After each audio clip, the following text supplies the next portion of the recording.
Assalamualaikum warahmatullahi wabarakatuh. Alhamdulillahirabbil alamin. Pada kesempatan yang berbahagia ini saya bisa kembali berziarah ke makam para aulia di kawasan Ponorogo. Tapi sebelum lanjut saya ingatkan jangan lupa like, komen, share dan subscribe channel Samudra Fandi agar kalau saya upload video baru Anda dapat menonton pertama kali. Wilujeng pepanggihan malih para sedulur lan sederek ingkang sami katresnan.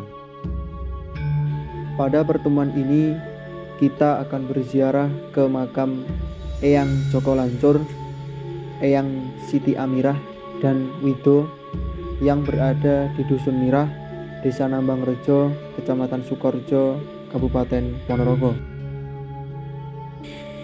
Alkisah Ki Honggolono yang berkedudukan di Desa Nggulan memiliki seorang anak laki-laki yang bernama Joko Lancur atau Joko Pamekas. Kegemarannya adalah adu jago, berjudi, dan mabuk-mabukan. Hampir setiap hari ia selalu berkeliling kemana-mana untuk mencari musuh dari jago kesayangannya yang diberi nama si Wido. Dimanapun ia mendengar ada orang yang memiliki jago, langsung ia datangi untuk menantang pemilik jago tersebut agar jagonya diadu dengan jago kesayangannya. Suatu hari, Joko Lancur datang ke Desa Mirah untuk menantang adu jago dengan jago milik orang Mirah. Jagonya yang bernama Si Wido akan diadu dengan jago Si Wiring Kuning milik Suromejo dari Desa Mirah. Setelah disepakati jumlah taruhannya, adu jago pun dimulai. Kedua jago bertarung di arena pertarungan antara Si Wido dan Si Wiring Kuning. Suasana semakin panas dan semakin mencekam. Tiba-tiba kepala Si Wido terkena hajar Si Wiring Kuning. Si Wido sempoyongan terus lari keluar gelanggang. Orang-orang Mirah bersorak kegirangan, sedangkan orang-orang Nggolan hanya diam membisu. Mereka tertegun seakan-akan tidak percaya jika Si Wido bisa kalah, apalagi Si Wido pontang-panting melarikan diri keluar gelanggang seperti sangat ketakutan dan lari terus menjauh menuju ke pengarangan rumah Kiai Ageng Mirah, terus masuk ke gandok samping rumah sang Kiai. Melihat jago kesayangannya lari keluar gelanggang, Joko Lancur meloncat langsung mengejarnya.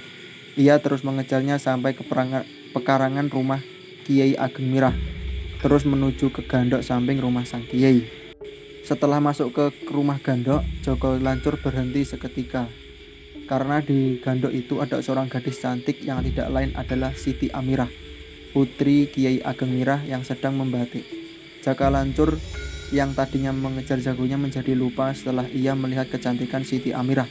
Matanya tidak berkedip, terus memandangi gadis itu. Dalam hatinya Jaka Lancur berbisik, "Oh, ayu banget. Apakah dia yang bernama Siti Amirah, putri Kiai Ageng yang menjadi buah bibir itu?" Singkat cerita, mereka berdua berkenalan. Setelah perkenalan tersebut, keduanya cinta mati atau dalam basa Ponorogan gandrung kapirangu. Konon Jaka Lancur yang sudah tidak bisa lagi membendung panah asmara yang sudah menembus hatinya itu memberanikan diri untuk memberitahukan kepada ayahandanya bahwa dirinya sudah waktunya untuk menikah. Mendengar pengakuan sang anak, Ki Honggolono benar-benar kaget bercampur gembira. Terus, gadis mana yang kamu cintai? Anaknya siapa? Tanya Ki Honggolono kepada anak kesayangannya. Siti Amirah, ayah. Anak dari Kiai Ageng Mirah, jawab Joko Lancur. Mendengar jawaban tersebut, Ki Honggolono benar-benar kaget. Kemudian ia berkata, "Tidak bisa, nak, sebab beda agama. Lainnya saja masih banyak kok gadis cantik dari desa lain." "Maaf ayah, aku juga tidak bisa. Meskipun beda agama, aku tetap memilih Siti Amirah. Aku tidak mau kawin dengan wanita dari manapun selain Siti Amirah," jawab Joko Lancur. Karena rasa sayangnya kepada sang putra, akhirnya Warok Ki Honggolono mendatangi rumah kediaman Kiai Ageng Mirah. Tanpa basa-basi, Ki Honggolono menyatakan terus terang bahwa kedatangannya bertujuan untuk melamar Siti Amirah menjadi istri dari Joko Lancur, anaknya. Setelah mengetahui maksud dan tujuan dari kedatangan Ki Honggolono, Kiai Ageng Mirah benar-benar kaget. Beliau tidak menyangka kedatangan Ki Honggolono untuk mengajak besanan dengannya. Beliau sadar Jika keinginan Ki Honggolono ditolak, maka dipastikan akan terjadi pertumpahan darah. Sebaliknya, jika diterima tentu mustahil, karena beliau dan Ki Honggolono berbeda agama. Oleh karena itu, agar tidak menimbulkan masalah, Kiai Ageng Mirah berkata, "Maaf Kakang, dalam hal ini aku tidak bisa menolak dan aku juga tidak bisa menerima. Akan tetapi, jika Kakang sanggup memenuhi segala permintaan anakku, aku akan menerimanya. Permintaan tersebut adalah sebagai berikut. Pertama, Kakang harus bisa mengairi seluruh sawah orang Mirah dalam jangka waktu semalam. Kedua, Kakang harus menyerahkan 1 lumbung padi penuh dan 1 lumbung kedelai juga penuh. Ketiga, 1 lumbung padi dan 1 lumbung kedelai tadi diantar ke desa Mirah tanpa digotong oleh manusia tetapi harus berjalan sendiri." Mendengar syarat yang diminta oleh Kiai Ageng Mirah tersebut, ia memiliki ilmu kanuragan yang sangat tinggi. Dengan tenang ia langsung menjawab, "Iya Dik, segala permintaan adik Mirah akan aku penuhi dan sekarang aku mohon pamit." Sampai saatnya tiba, Joko Lancur si mempelai laki-laki didandani dengan menaiki kuda Jaka Lancur, memakai pakaian hitam-hitam ala Ponorogo dan sebuah keris terselip di pinggangnya. Tidak ketinggalan Ki Honggolono dan keluarganya serta masyarakat Wulan ikut mengiringinya. Iring-iringan mempelai laki-laki tersebut diapit oleh lumbung padi dan lumbung kedelai yang bisa berjalan sendiri. Sungguh menakjubkan. Semua orang Wulan yang melihat iring-iringan tersebut benar-benar takjub atas kesaktian Ki Honggolono. Sesampainya di rumah mempelai wanita, Ki Honggolono langsung turun dari kudanya dan menyalami Kiai Ageng Mirah sambil berkata, "Adik Mirah, pada hari ini aku serahkan anakku. Segala persyaratan dan permintaan adik Mirah semuanya sudah aku penuhi. Silahkan adik terima."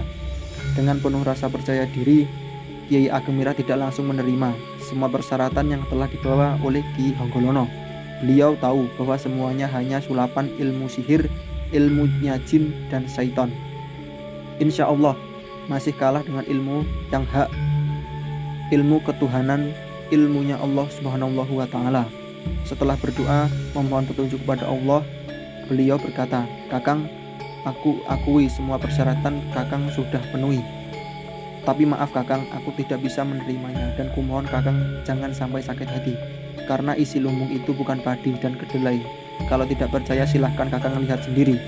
Mendengar ucapan Ki Ageng Mirah, Ki Honggolono langsung melihat isi lumbung. Betapa kagetnya setelah tahu bahwa semua padi dan kedelai pada lumbung itu berubah kembali menjadi kaul atau batang padi dan titen atau kulit kedelai seperti sebelum disulap. Merasa dirinya dipermalukan, Ki Honggolono benar-benar marah. Matanya terbelalak, mukanya merah padam, tangannya mengepal, kemudian dengan gemetar ia berkata, "Iya Dik, jangan hanya aku saja yang kau permalukan, tapi coba lihat apa yang terjadi di belakangmu." Mendengar ucapan Ki Honggolono, Kiai Ageng Mirah langsung menoleh ke belakang. Betapa kagetnya beliau setelah mengetahui putrinya Siti Amirah tergeletak di tanah dalam keadaan kaku tidak bernyawa. Sedangkan Joko Lancur yang mengetahui kejadian secara mendadak tersebut langsung turun dari kudanya mendekati mayat kekasihnya, Siti Amirah. Kemudian ia mencabut keris yang terselip di pinggangnya, lalu ia tancapkan ke perutnya hingga mati seketika. Kedua calon mempelai ini nantinya dikubur dalam satu lubang di Dusun Mirah. Berbeda dengan Ki Honggolono yang sudah dirasuk amarah, ia malah langsung pulang sambil menyumpahi orang-orang. "Hai orang-orang Mirah, selamanya tidak boleh menyimpan kawul dan titen serta tidak boleh menanam kedelai. Mulai hari ini tidak boleh orang Mirah besanan dengan orang Wulan. Siapapun yang melanggar pasti celaka." Setelah menyumpahi banyak orang, Ki Honggolono langsung pulang tanpa memperdulikan kematian sang anak di depan mayat kekasihnya.